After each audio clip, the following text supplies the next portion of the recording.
नमस्कार, मैं उशी साहू और आप देख रहे हैं एएफसी टुडे न्यूज। वक्त हो चला है उत्तर प्रदेश के जिलों की कुछ बड़ी खबरों का। राजधानी लखनऊ के केसरबाग स्थित चौकी में एक बड़ा हादसा होते होते टला।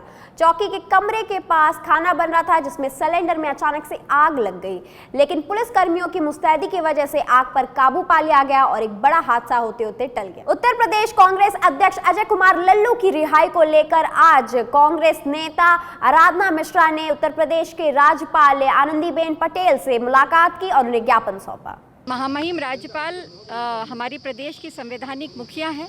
जिस तरह से अजय कुमार लल्लू जी पर एक गलत केस लगाई गई, जिस अमानवीय तरीके से उनको आगरा में अरेस्ट किया गया, जिस तरह से लगातार हम लोग के लाख प्रयास के बाद भी अभी तक हमें उनसे मिलने की इजाज़त नहीं दी गई, उनके वकील तक को उनसे मिलने की इजाज़त नहीं दी गई है, तो हम अपनी पूरी बात महामहिम राज्यपाल के समक्ष रखने आए थे।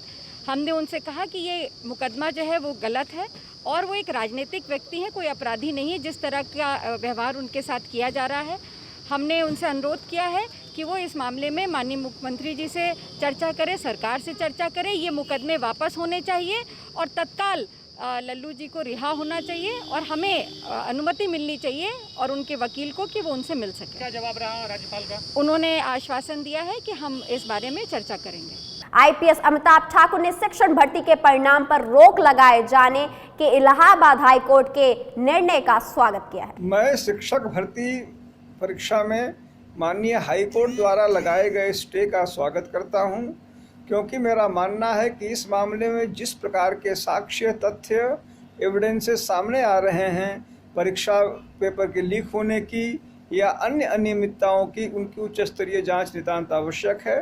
साथ ही मैं यह उम्मीद करता हूं कि मेरे द्वारा थाना कर्नलगंज प्रयागराज में एफआईआर दर्ज करने हेतु जो तहरीर दिया गया है, उस पर शीघ्र एफआईआर दर्ज होगा और उसकी गहन विवेचना होगी, ताकि इस प्रकरण में जो भी आरोप लग रहे हैं उनकी सत्यता सामने आ सके। लखनऊ कैंट क्षेत्र स्थित दिलकुशा क्रॉसिंग पर एक युवक ट्रेन की चपेट में आ गया, जिससे उसकी दर्दनाक मौत हो गई। फारुखाबाद में तालाब पर अवैध कब्जे को लेकर ग्रामीणों ने तहसीलदार कायमगंज को दिया ज्ञापन। देखिए, जैसा कि मेरी जानकारी में आया हुआ है, थाना मेरापुर के अंतर्गत ग्राम पंचायत हथौड़ा, वहाँ पे ग्राम प्रधान दिनेश कुमार दीक्षित के द्वारा तालाब पे जो है अवैध रूप से कब्जा किया जा रहा है। और आपको बताएं, भारतीय जनता पार्टी की सरकार की मंशा है तालाबों का सौंदर्यीकरण किया जाना चाहिए और तालाब का उपयोग जो है मछली पालन के लिए होना चाहिए, क्योंकि हमारे प्रधानमंत्री जी आत्मनिर्भर भारत का सपना सोचे हुए हैं, लेकिन प्रधान जो है वो भारतीय जनता पार्टी की सरकार की मंशा के अनुरूप कार्य नहीं कर रहे हैं। वह अपने स्थानीय लाभ के लिए, अपनी वोट बैंक की राजनीति के लिए वहाँ के कुछ लोगों को तालाब का पट्टा करना चाहता है, जबकि हमारी सरकार चाहती है तालाबों का प्रयोग जो है मछली पालन के लिए किया जाए और आत्मनिर्भर भारत का सपना साकार किया जाए। उत्तर प्रदेश के पूर्व मुख्यमंत्री अखिलेश यादव ने एटा बार एसोसिएशन के महासचिव राकेश यादव के बेटे आकाश यादव को बनाया एटा अधिवक्ता। मैं पूरी जिले की जनता से आह्वान करना चाहता हूं कि किसी भी वर्ग को, किसी भी तरह के समाज के लोगों को कोई भी दिक्कत या परेशानी होती है तो समाजवादी पार्टी की तरफ से मैं जिस पद पर नियुक्त हुआ हूं उस पद पर रहते हुए मैं उनकी और जनता की फ्री ऑफ कॉस्ट मदद करूंगा। और वो लोग, ऐसे लोग जो पीड़ित हैं, जिनके साथ उत्पीड़न हो रहा है, बेवजह सताया जा रहा है, और समाजवादी पार्टी ऐसे लोगों की मदद करने के लिए तैयार है और मैं यहाँ जिले की तरफ से उनका पूर्ण सहयोग करूंगा। कासगंज में 8 महीने पहले हुए रिंकू हत्याकांड के आरोपियों को सोरू पुलिस ने गिरफ्तार कर लिया है। फर्रुखाबाद में थाना मेरापुर में अवैध खनन को रोकने गई पुलिस पर ग्रामीणों ने हमला कर दिया और 4 पुलिसकर्मियों को घायल कर दिया। मामले की जानकारी जब पुलिस को हुई तो पुलिस ने भी ग्रामीणों के घर में घुसकर जमकर तांडव मचाया। ग्रामीणों की माने तो पुलिसकर्मियों ने घर का सामान तोड़ डाला और घर में रखे रुपए भी लूट ले गए। हमले में अचरा चौकी इंचार्ज अच्छे लाल पाल, सिपाही अंकित कुमार, कृष्ण कुमार व अजय कुमार घायल हुए हैं। चौकी इंचार्ज ने ग्राम रसूलपुर निवासी हमलावर बदन सिंह एवं सुमित को गिरफ्तार कर एक ट्रैक्टर को भी कब्जे में ले लिया है। पुलिस आई थी? हाँ, पुलिस आई थी, हम तो भीतर बैठे थे। अच्छा, गेट तोड़ दिया? गेट तोड़ दिया और तो सीधे मारने लगे हमें। मारने लगे? और किस बात पे मारने लगे ये? हमसे बात कर सुना, हमसे बात जब पूछी कि तो कहाँ है, मनाई कहाँ है, हमने मनाई हमें कहाँ मालूम, हम तो शहर में बैठी बीता है हमका मन ही रखा होते हैं कहाँ है कहाँ नहीं इतनी कह के बस कि जाएगी पीटो जाएगी ले चलो मारा जेंट्स पुलिस वालों ने मारा आपको? हाँ सामान कुछ गायब किया? हाँ गाय क्या? मेरे 50,000 रुपये धरे थे जाने और मान जेवर धरो झाले मेरा पर थाने की। अच्छा, कितनी चोटें आई थी? कुछ खास नहीं। अच्छा, कितने लोग आए थे यहाँ मेडिकल के लिए? 3 कांस्टेबल और 1 ब्रॉड भाई।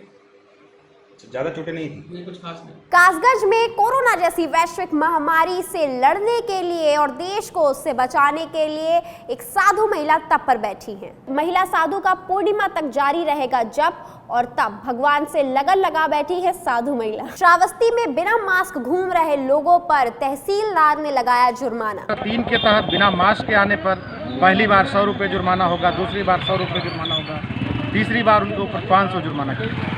लगभग आज कितने लोगों का चालान किया गया सर? आज जैसा आप देख रहे हैं अधिकांश लोग 80% लोग तो पालन कर रहे हैं। जी। जो लोग इसका पालन नहीं कर रहे हैं उनको रोक करके उनको समझाया भी जा रहा है, उनको पालन करने के लिए प्रेरित भी किया जा रहा है और साथ में उनसे नियमानुसार जुर्माने की वसूली। बहराइच में घर में घुसकर लूट को अंजाम देने वाले 6 आरोपियों को पुलिस ने गिरफ्तार कर लिया है। जनपद बहराइच के थाना हरदी और रानीपुर क्षेत्र में विगत दिनों नकबजनी की घटनाएं हुई थी, जिसका सफल अनावरण करते हुए आज कुमारी चौहान निवासी अरनवा थाना खैरीघाट, छैल बिहारी चौहान, विनोद कुमार चौहान, इंदल चौहान, संभारी चौहान और एक स्वर्णकार धर्मेंद्र सोनी पुत्र नंदलाल सोनी को गिरफ्तार किया गया है। ये सारे लोग नकबजन हैं और इनके विरुद्ध पूर्व में भी काफ़ी आपराधिक इतिहास है। इनके द्वारा चोरी की कुल 11 घटनाएं इस क्षेत्र में कारित की गई थी, जिसको अनावरित करते हुए आज इनके पास से 2 अदद मोटरसाइकिल और 6 अदद मोबाइल, 2 अदद तमंचा 12 बोर मैं जिंदा कारतूस के गिरफ्तार किया गया है इन्हें। साथ ही इनके कब्जे से 2,30,000 रुपये नकद तथा 6,50,000 रुपये कीमत के स्वर्णाभूषण और चांदी के आभूषण भी बरामद किए गए हैं। इन सभी अभियुक्तों का लंबा आपराधिक इतिहास है और ये विभिन्न जनपदों से गैंगस्टर एक्ट में तथा अन्य मुकदमों में वांछित भी चल रहे थे, जिन्हें आज गिरफ्तार करके माननीय न्यायालय भेजा जा रहा है। पीलीभीत के टाइगर रिजर्व रेंज के पुलिसकर्मियों को नेकी की दीवार संस्था के द्वारा सैनिटाइजर और मास्क आदि बांटे गए। महामारी के इस दौर में जहां सभी कुछ थमसा गया है, वहीं पीलीभीत टाइगर रिजर्व रेंज में स्थित रमणीय स्थल चूका बीच का टूरिज्म भी इससे प्रभावित हुआ है, जहां प्रत्येक वर्ष देश और विदेशों से हजारों की संख्या में सैलानी घूमने आते थे और आज जिससे लाखों रुपए का राजस्व भी पीलीभीत टाइगर रिजर्व को प्राप्त होता था, आज कोरोना महामारी के चलते यहां सैलानियों की संख्या लगभग नगण्य है, जबकि पिछले कई वर्षों से यहां पर्यटन के द्वारा काफी राजस्व प्राप्त हुआ था। इसी को ध्यान में रखकर आज नेकी की दीवार के सदस्यों ने चूका बीच पहुंचकर Pilibhit tiger reserve range Arif Jamal से मुस्तफाबाद कार्यालय में मुलाकात कर पर्यटन को बढ़ाने के लिए उनसे चर्चा की। अभी की खबर में बस इतना ही। आगे की खबरों के लिए हमारे साथ बने रहे और देखते रहे AFC टुडे न्यूज़।